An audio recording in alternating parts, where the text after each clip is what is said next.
The comparison game. Think about it. And that's a choice. What if they started their day by going, what do I want from this day? What am I grateful for? And what do I hope to accomplish? I mean, that's just one choice of hundreds that we make during the day. So that's why I say it's choice management and not time management.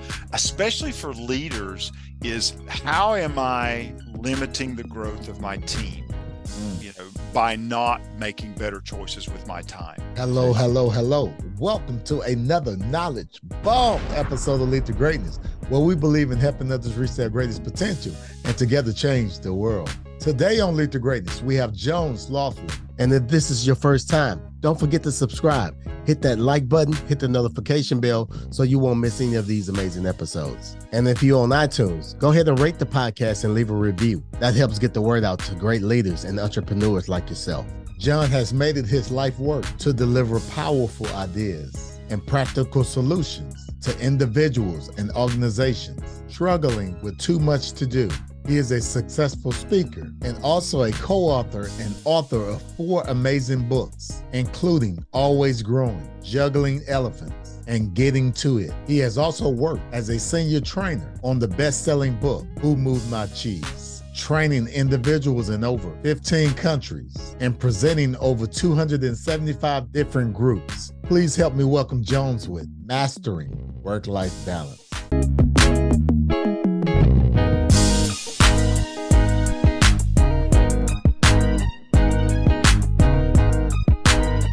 Cedric Francis, and you're listening to Lead to Greatness. By helping others make the best choices with their time so they can thrive. I do that through keynotes, training programs, and also coaching. I'm author of a few books, Juggling Elephants, Getting to It, Always Growing. My opportunity I look at is I always want to help people move forward in ways that are important to them. That's the professional stuff. Now, the important stuff, I am married to a wonderful bride of 33 years, Yes, 2 amazing children, and 1 really cool son-in-law who came on the scene a year ago. So amazing. One of the most important professional lessons that I've learned is don't be afraid to try something new. Being comfortable with being uncomfortable. Because so many times over my career, in those moments when I would do it afraid, as my daughter Sydney reminds me, if you do it afraid, then things happen and you learn from those experiences. Whether you win or you learn, it's a step forward. And so I think for me professionally, that has been my biggest aha or wisdom. On the personal side, it's the value of relationships. I from the time I started in my career until now, the support of family, first of all, and then friends, who support me in both the good times and the bad. That has just been such an encouragement to me, so that even if I have a bad day at work, I know I got a loving family to come home to. I've got supportive friends. Work is work. It's not life. It's really, really, really great. I want to talk about Juggling Elephants. I mean, this is really a unique title. So I want to talk about this amazing book. First of all, I want to know the story behind the book. And I also want to know, how did you come up with this title? Oh, it gets better. I mean, Cedric, thank you for asking. My friend Todd Music and I were out in his front lawn just doing some yard cleanup one day. He's a great friend of mine. I've known him for years. And we were talking about how busy we all are in life. And while we're working, he's like, I just feel like I'm not doing my best at work because there's so much going on. I'm like, yeah, we all struggle with that. And then I'm continuing to work. And he says, sometimes I'm just not the spouse or dad I ought to be, with everything going on. I'm like, yeah, we all struggle with that. And then he says, sometimes I just have no time for myself. And I'm like, yeah, Todd, it's a constant struggle, isn't it? And then in just the next moment, he said, sometimes I just feel like I'm supposed to run around like my life's some kind of circus. And I stopped and I said, what did you just say? Wow. And he said, like my life's some kind of circus. I said, what would that look like? And so then we went inside, and we didn't write it on a napkin, but it was certainly a 8.5 by 11 sheet of paper. We started, what would it look like if you managed your life like a circus? And we started drawing rings and talking about the performers. And so that led us to a model that we followed in our life for a couple of years, and then it evolved into a book, about how to manage your work and life. The title, Juggling Elephants, funny enough, we tried to think about what does it feel like when you have too much to do. And Jeez. you've heard of juggling chainsaws and different things. And Todd's wife is a collector of elephants. And so I'm walking through his house one day and I'm like, juggling elephants, that's it. And so main focus is the importance of taking more conscious control of your time and energy. When we all say we have too much to do, we're right. There's always more to do than we'll have time to get done. And juggling elephants is all about using that model of the circus to take more control of your time. You're not going to have control over everything, but maybe you're starting with 30 minutes or an hour a day or an hour a week, but it's understanding, hey, I need to take more control so I get to those things that are most important. Yeah, and that's really interesting because I'm guilty of this. I'm guilty of this where, I feel like if I'm doing something, it may not be the right thing. It may not be what I'm supposed to be doing, but if I'm doing something, somebody asks, hey, how's everything been going? Oh, I've been so busy. And I had somewhere in my life where someone asked me a question.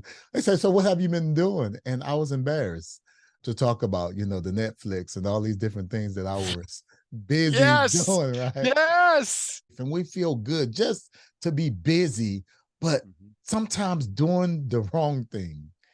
Oh, it is so true because we're not intentional.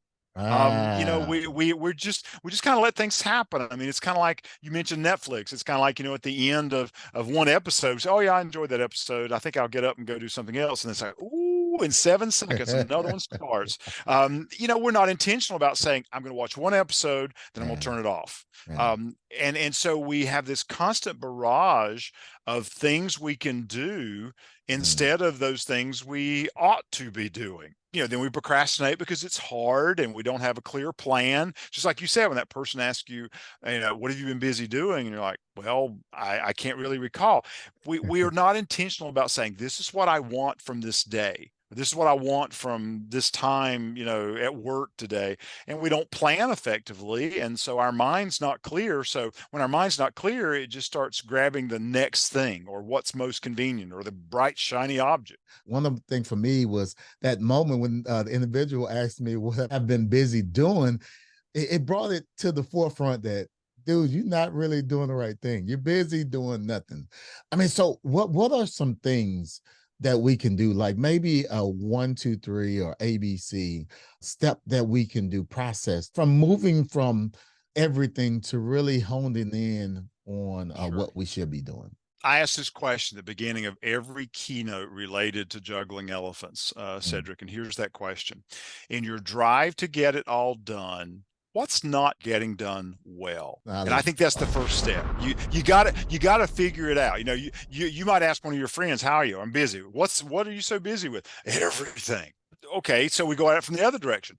What's not happening that you want to have happen? And when I ask people that, they might say, time for me. Well, so I think the first step is you've got to ask your question, what's not getting done? The second one is, what does success or what does doing that thing look like? And so I might say to that person who said, I want more me time, what would that look like, Cedric?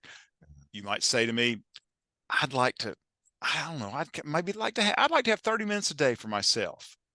Okay, great. And then you start looking at what could you take out of your day or what could you do differently that would start creating that space.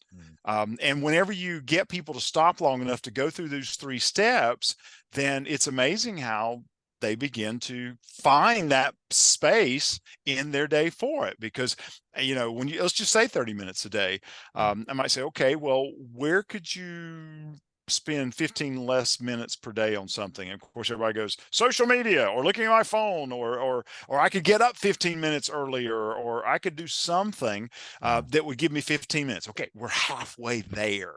So most of the time I find that it's just getting people to talk about it from the perspective of what do they want to have, what tangibly does that look like in amount of time it's going to take, and then looking at places where they can reduce time on other things to get there to that thing. Right. I think it's really important for when people start tracking their time and they start looking at where it is specifically going, there's always things that show up that they could hand off somebody else or maybe could do less with. In fact, I use an acronym in my training programs called TAD, T-A-D. I say, let's find you a tad more time. The T stands for transfer.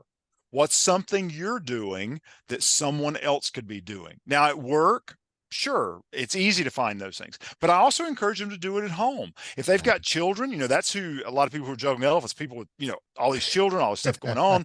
And I say, I said, what's something your children could do that you're currently doing? Could they fold laundry? Oh, no, they'd fold it wrong. I'm like, is it really gonna matter if you go to school with a wrinkled shirt? And the answer is no. Let kids fold laundry. Let them help do laundry. Let some of your older kids help with meals, so that's a transfer. A stands for automate, and that is, we make so many decisions a day, and we make so many analog decisions. And what could you do that would help you make one less decision per day so that you've got more headspace to think or to relax? Again, there's all kinds of ways to do that. Cedric, what do you think? I'll put you on the spot here. What do you think the number one question most people ask at about 2:30 in the afternoon on a workday? What do you think that question is they ask? What am I eating for dinner? You got it. Give the man a prize.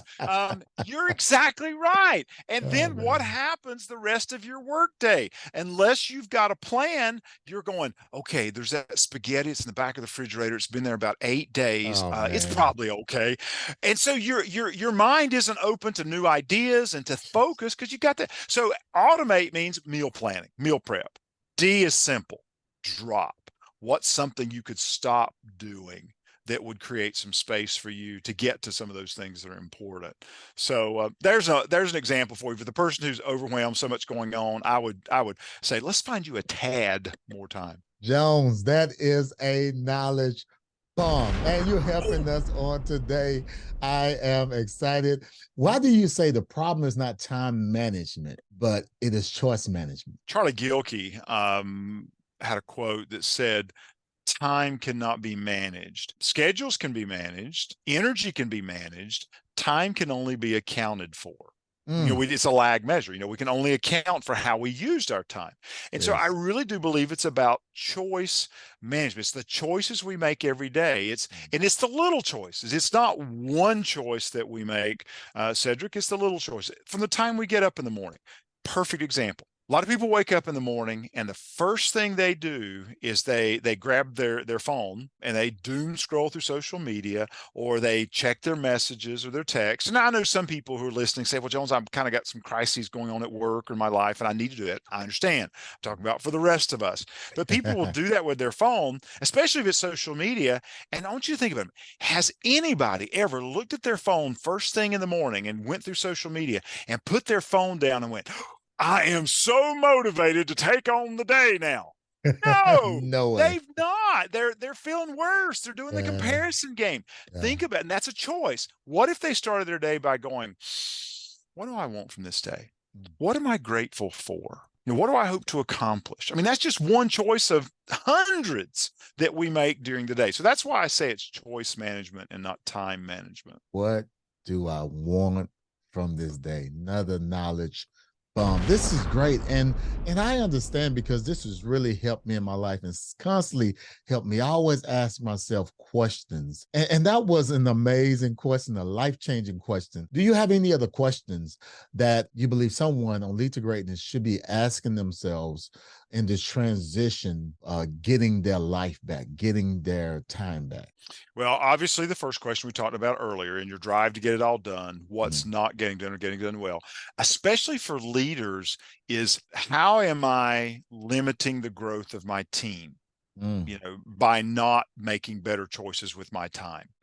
Think about how often that happens when you have this person come into your office who's on your team, or come into your workspace and say, hey, Cedric, I got a question. You're like, oh, I'm so far behind what I need to be working on. And you're kind of trying to do two things at once, and you're not paying attention to that team member. And they really need your full attention because they got a problem and they want to know you're going to help them solve it. So how am I limiting the growth of my team, I think, is really important. Another Another question is, am I being fully present, with my team? Going back to what I said a moment ago, we get so caught up in the whirlwind of so much going on that we jump from thing to thing and we don't really take the opportunity to be present with that team Right. member. I think the third question is, how am I growing myself to be a better leader? Uh, Mm. people will tell you, I don't have time. Goes back to the thing. Well, okay, then you're limiting the growth of your team if you're not willing to grow yourself, whether that's Yes. improving your communication skills, Wow. listening to a podcast like yours that's going to give them a tip or a knowledge bomb that goes, Yeah. yeah, I could use that. Yeah. So those are some questions I think leaders need to ask, especially as it relates to how they use their time. Wow, wow, wow, wow, wow. So here it is on the subject of leadership, Mhm. because you mentioned earlier, and it was more on the personal aspect of it when you said about the folding clothes on the professional side, Mhm. right? You have Mhm. that leader that says, you know what, I am leading the team. And if I pass this over, if I give this to someone, it's going to cost me, or it can cost my job, or, it can cost Mm. my performance, or, my leadership is now in question. What would you say to that leader? Wow. I'd say you got an insecure leader. No, no. And I hear that, especially in my coaching. Sometimes someone will say, well, Jones, if I hand that off, what am I going to do in the place of that? I'm like, well, let's think about it. Your job is to cast vision, and to develop your team. And what could you do in one of those two spaces if you were to transfer this task or this activity to someone else? Think about how you're going to grow that team member by giving them that task or that activity. It's going to stretch them and open up space for you. The Mm, key is that leader has to know how they want to grow or what they're going to do with that time that they're going to create. And I haven't met very many leaders that didn't say to me, Jones, if I had more time to think, if I had more time to strategize, I could be more effective in my role. yeah, And the only way you're going to get that in many cases is handing that off to someone else, which is going to build trust, right? yeah, Because now that team member goes, wow, Cedric trusts me with yeah, this task. yeah. And so they're going to be more open to building a strong relationship with you as their leader. That's Yes, what I'd yes. say to that person. Yes, another knowledge bomb. This is good. This is good. If you can think of something in the book, right, and you can Mhm. say, you know what, this right here would be a great practical exercise for a group of maybe 10 people, for that leader that need to get the book. So Mhm. not only can they manage their time, but the whole team better time management. What type of exercise, or what is something that that group or that leader can do with his team? Sure, sure. Well, the great thing about juggling elephants is it only takes about an hour to read. Wow. So you can certainly, buy the books or use the books and have the whole team read it and then have discussions about it. Here's what I think effective leaders can do to help themselves and their team. And that is, in the book, we talk about you have three rings in your life, like a circus. You've got a work ring, you've got a self ring, and you got a relationship ring. And what I see that leaders can do is, I mean, you can even draw this out on flip charts, white paper, whatever, whiteboards, whatever you want to do. But you can talk about that with your team and say, okay, which one of these three rings are most important? Well, some people will say work, some people will say self, some people will say relationships. And then you can say, well, which one do you neglect most often? And of course, we know what they're going to say, the self ring. That's the one that, okay, what could you do to help yourself in this ring? What's something you could start doing? And I love it when those conversations start and people say, I need to start working out again. And there's somebody in the room who's on, you know what? I need to do that too. Let's hold each other accountable for that. The leader, if they want to set the example, says, we know for me, where I need to make some improvements is in the work ring, because I've been my head down focused on work and I haven't really been looking at the big picture for all of us. And I need to find some time to do that. Yes. So I think that's an activity that leaders can do with the team. And it's so simple. Even if you've never been to the circus, you get the idea Yeah. that of the three rings. And the reality is, Cedric, and oh, if all of your listeners could get this, all three rings are important. And Yeah. if you neglect one, it affects your performance in the other two. Um, Mm. you and I talked about being married before we started and about how Yeah. marriages supported us. Yeah. You've seen people who are in the workplace who, because they're struggling in a relationship, they can't deliver their best at work. Yes. Even though they're trying, they've Right. got this mental and emotional energy being drained by this relationships that's not as it should be. So all three Yes. rings are important. I had an individual that I was coaching a few years ago, and at the beginning of the coaching session, as you know, you all when you get to know each other, you want to come up with some goals for coaching. Yeah. And one of the things he talked to me about was, he said, I want to increase my sales by X% or something. Like, oh, great. And I said, now what is your second goal?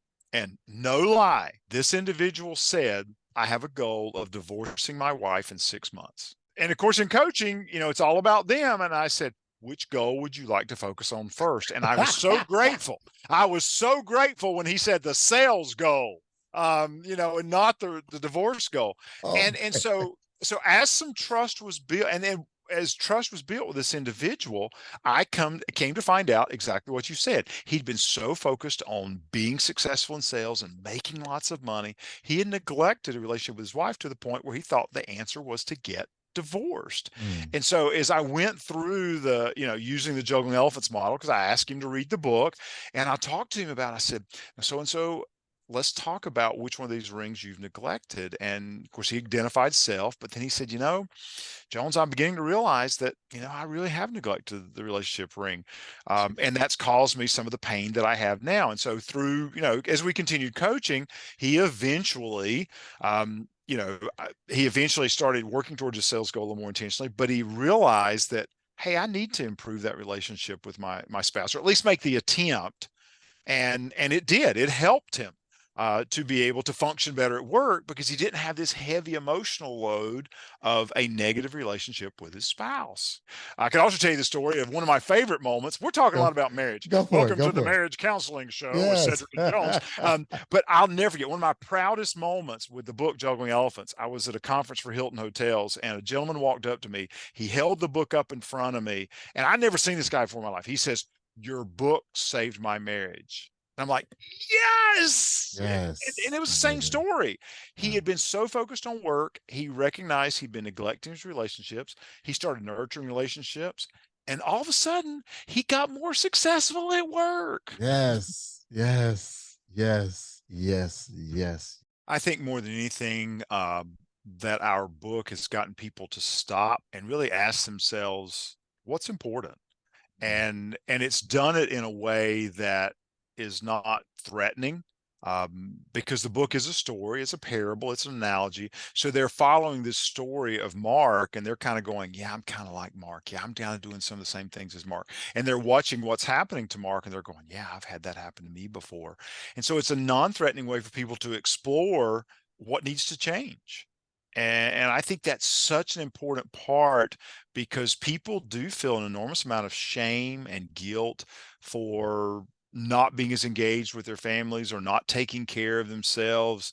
And it's important, to give them a way to discuss it in a non-threatening way with coworkers, with their boss, about what they would like to see changed in some way. And so that's what I'm most proud of, is that it's taken a topic that we don't talk a lot about, in a constructive way, and it's made it more open for people to have discussions. Wow, Jones, I'm definitely excited. I'm going to purchase this book.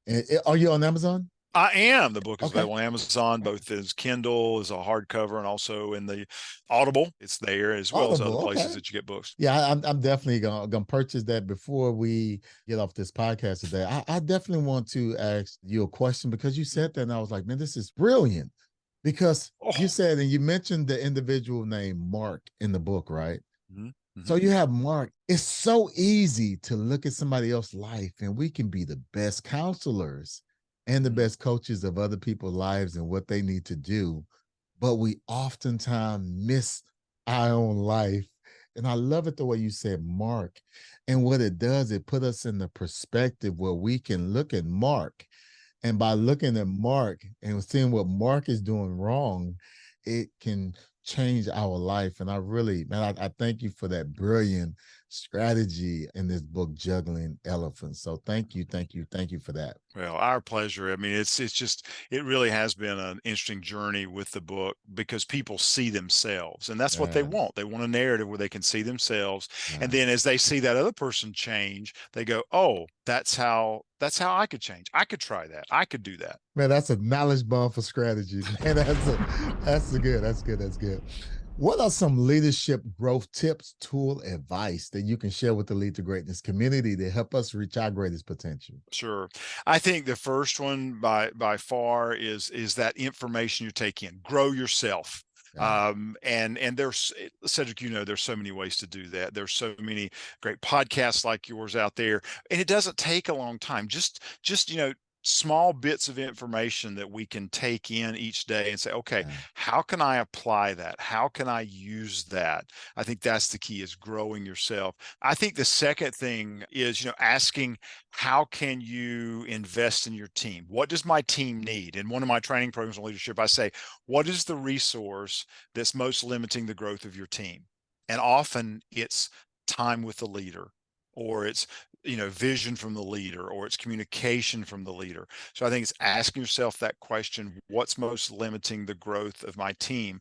The other thing that I think is important is surrounding yourself with a group of similar leaders who you can talk about and share stories with.